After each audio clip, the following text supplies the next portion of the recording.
ನಮಸ್ಕಾರ ಎಲ್ಲರಿಗೂ. ನಾನು ದಕ್ಷಿಣ ಭಾರತದ ರಾಜ್ಯ ಮನೆತನಗಳಲ್ಲಿ ಬಾದಾಮಿಯ ಚಾಳುಕ್ಯರನ್ನು ಹಿಂದಿನ ಕ್ಲಾಸಲ್ಲಿ ನೋಟ್ಸನ್ನು ವಿಡಿಯೋ ಮಾಡಿ ಹಾಕಿದ್ದೆ. ಈಗ ಕಂಚಿಯ ಪಲ್ಲವರ ಬಗ್ಗೆ ತಿಳ್ಕೊಳ್ಳೋಣ. ಕಂಚಿಯ ಪಲ್ಲವರ ಕಾಲಾವಧಿ ಸಾಮಾನ್ಯ ಶಕ 350ರಿಂದ 895. ಇವರು ತಮಿಳುನಾಡಿನ ಪ್ರಪ್ರಥಮ ರಾಜರುಗಳು. ಶಿವಸ್ಕಂದ ವರ್ಮನಿಂದ ಇವರ ಇತಿಹಾಸ ಆರಂಭವಾಗುತ್ತದೆ. ಅಂದರೆ ಶಿವಸ್ಕಂದ ವರ್ಮ ಇವರ ಸ್ಥಾಪಕ. ತಮಿಳುನಾಡಿನ ಕಂಚಿ ಇವರ ರಾಜಧಾನಿ. ನಂದಿ ಇವರ ರಾಜ ಲಾಂಛನ ಆಗಿದೆ. ಪಲ್ಲವರ ಶ್ರೇಷ್ಠ ಅರಸ ಅಂತ ಯಾರು ಅಂದ್ರೆ 1ನೇ ನರಸಿಂಹವರ್ಮ. ಈತ ಇಮ್ಮಡಿ ಪುಲಕೇಶಿಯನ್ನು ಸೋಲಿಸಿ ಬಾದಾಮಿಯನ್ನು ವಶಪಡಿಸಿಕೊಂಡು ಮಹಾಮಲ್ಲ ಮತ್ತು ವಾತಾಪಿಕೊಂಡ ಎಂಬ ಬಿರುದು ಧರಿಸಿದ. ಈತನ ಕಾಲದಲ್ಲಿ ಹುಯೆನ್ಸಾಂಗ್ ಕಂಚಿಯನ್ನು ದರ್ಶಿಸಿದ. ಕಂಚಿ ಬಳಿ ಸಮುದ್ರ ತೀರದಲ್ಲಿ ಮಾಮಲ್ಲಪುರ ಅಂದ್ರೆ ಮಹಾಬಲಿಪುರಂ ಎಂಬ ಹೆಸರಿನ ನಗರವನ್ನು 1ನೇ ನರಸಿಂಹವರ್ಮ ನಿರ್ಮಿಸಿದನು. ಅಪರಾಜಿತ ಪಲ್ಲವನ ಆಳ್ವಿಕೆಯ ಕಾಲದಲ್ಲಿ ಪಲ್ಲವ ಸಾಮ್ರಾಜ್ಯ ಚೋಳರ ಆದಿತ್ಯನಿಂದ ಕೊನೆಗೊಂಡಿತು. ಪಲ್ಲವರ ಕಾಲದ ಸಾಹಿತ್ಯ ಏನೈತಿ ಅಂತ ಹೇಳಿದ್ರೆ ಭಾರವಿಯ, ಕಿರಾತಾರ್ಜುನೀಯ, ದಂಡಿಯ, ದಶಕುಮಾರ ಚರಿತ, ರಾಜ ಮಹೇಂದ್ರ ವರ್ಮನ ಮತ್ತವಿಲಾಸ ಪ್ರಹಸನ ಇದೊಂದು ನಾಟಕ ಮತ್ತು ಭಗವದ್ದಜ್ಜುಕೀಯ ಇದೊಂದು ಗ್ರಂಥ.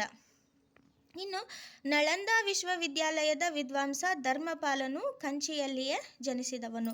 ಇದಿಷ್ಟು ಪಲ್ಲವರ ಕಾಲದ ಸಾಹಿತ್ಯದ ಬಗ್ಗೆ ಇರುವಂತಹ 6ರಿಂದ 12ನೇ ತರಗತಿಯ ಪುಸ್ತಕದಲ್ಲಿರುವಂತಹ ಮಾಹಿತಿ. ಇನ್ನು ಪಲ್ಲವರ ಕಾಲದಲ್ಲಿ ಧರ್ಮ ಯಾವ ರೀತಿ ಇತ್ತು ಅಂತ ಹೇಳಿದ್ರೆ, ಪಲ್ಲವರ ಕಾಲದಲ್ಲಿ ನಾಯನ್ಮಾರರು ಎಂಬ 63 ಯತಿ ಶ್ರೇಷ್ಠರು ಶೈವ ಮತವನ್ನು ಮತ್ತು 12 ಮಂದಿ ಆಳ್ವಾರರುಗಳು ವೈಷ್ಣವ ಮತವನ್ನು ಪ್ರಚಾರಗೊಳಿಸಿದರು. ಒಟ್ಟಾರೆಯಾಗಿ ಈ ಪಲ್ಲವರು ಒಳ್ಳೆಯ ನೌಕಾಬಲವನ್ನು ಕೂಡ ಹೊಂದಿದ್ದರು. ಇನ್ನು ಪಲ್ಲವರ ಕಾಲದ ವಾಸ್ತುಶಿಲ್ಪ ಶೈಲಿ ಅದರ ಪ್ರಮುಖ ಲಕ್ಷಣಗಳು ಏನು ಅಂತ ಹೇಳಿದ್ರೆ, ಇದನ್ನು ದ್ರಾವಿಡ ಶೈಲಿ ಅಂತಲೂ ಹೇಳಿ ಕರೀತಾರೆ. ಏನೇನು ಲಕ್ಷಣಗಳಿದ್ವು ಅಂತ ಹೇಳಿದ್ರೆ, ಕಂಬಗಳಿಂದ ಕೂಡಿದ ವಿಶಾಲ ಸಭಾಂಗಣ, ಕಂಬಗಳ ಬುಡದಲ್ಲಿ ಸಿಂಹದ ಆಕೃತಿ ರಚನೆ, ಪಿರಾಮಿಡ್ಡಿನ ಆಕೃತಿ ಶಿಖರ, ಚೌಕಾಕಾರ ಗೋಡೆಯಾವೃತ ವಿಶಾಲ ಪ್ರಾಕಾರ, ಶಿಲಾರಥಗಳ ರಚನೆ ಇದು ಪಲ್ಲವರ ಕಾಲದಲ್ಲಿ ಇರುವಂತಹ ವಾಸ್ತುಶಿಲ್ಪ ಶೈಲಿಯ ಲಕ್ಷಣಗಳು. ಇನ್ನು ಪಲ್ಲವರ ಕಾಲದಲ್ಲಿ ಕಂಚಿ ಮತ್ತು ಮಹಾಬಲಿಪುರಂ ಎಂಬ 2 ನಗರಗಳಲ್ಲಿ ಅತಿ ಹೆಚ್ಚು ನಾವು ಅವರ ವಾಸ್ತುಶಿಲ್ಪ ಕಲೆಗಳನ್ನು ನೋಡ್ತೀವಿ, ದೇವಾಲಯಗಳನ್ನು ನೋಡ್ತೀವಿ. ಅಂದ್ರೆ ಕಂಚಿಯೊಳಗೆ ಯಾವ್ಯಾವ ದೇವಾಲಯಗಳಿದಾವು ಅಂತ ನೋಡೋಣ. ಕಂಚಿಯನ್ನು ದೇವಾಲಯಗಳ ನಗರ ಎನ್ನಲಾಗಿದೆ. ಇಲ್ಲಿ ಯಾವ್ಯಾವ ದೇವಾಲಯಗಳಿದಾವು ಅಂದ್ರೆ ಕಾಮಾಕ್ಷಿ, ಏಕಾಂಬರನಾಥ, ವರದರಾಜ, ಮಹಾಕಾಳೇಶ್ವರ, ಕೈಲಾಸನಾಥ ದೇವಾಲಯ, ವೈಕುಂಠ ಪೆರುಮಾಳರ ದೇವಾಲಯಗಳು ಈ ಕಂಚಿಯಲ್ಲಿ ಇದಾವು. ಇನ್ನು ಮಹಾಬಲಿಪುರಂದಲ್ಲಿ ಏನೇನು ವಾಸ್ತುಶಿಲ್ಪ ಇದೆ ಇವರ ಕಾಲದ್ದು ಅಂತ ಹೇಳಿದ್ರೆ, ಪಾರ್ಲಾ ನದಿ ಸಮೀಪದಲ್ಲಿದೆ. ಮಹಾಬಲಿಪುರಂ ಇದು ಪಾರ್ಲಾ ನದಿಯ ಸಮೀಪದಲ್ಲಿ ಇದೆ. ಇಲ್ಲಿ ಏಕಶಿಲೆಗಳಲ್ಲಿ ಅದ್ಭುತ ವಿಗ್ರಹಗಳನ್ನು ಕೆತ್ತಿ ಬಿಡಿಸಲಾಗಿದೆ. ಇವುಗಳು ಮಹಾಭಾರತ ಹಾಗೂ ಭಾಗವತದ ಕಥೆಗಳನ್ನು ಹೊಂದಿವೆ. ಗಂಗಾವತರಣ ಎಂಬ ಉಬ್ಬು ಶಿಲ್ಪ ಕೂಡ ಈ ಮಹಾಬಲಿಪುರಂದಲ್ಲಿಯೇ ಇದೆ. ಈ ಕೆತ್ತನೆಯಲ್ಲಿ ಭಗೀರಥನು ತಪಸ್ಸು ಮಾಡಿ ಗಂಗೆಯನ್ನು ಭೂಮಿಗೆ ತರುವ ಚಿತ್ರಣ ಇದೆ. ಇಲ್ಲಿಯೇ ಅರ್ಜುನನ ತಪಸ್ಸು ಎನ್ನುವ ಕೆತ್ತನೆಯ ದೃಶ್ಯವೂ ಕೂಡ ಉತ್ತಮವಾಗಿದೆ.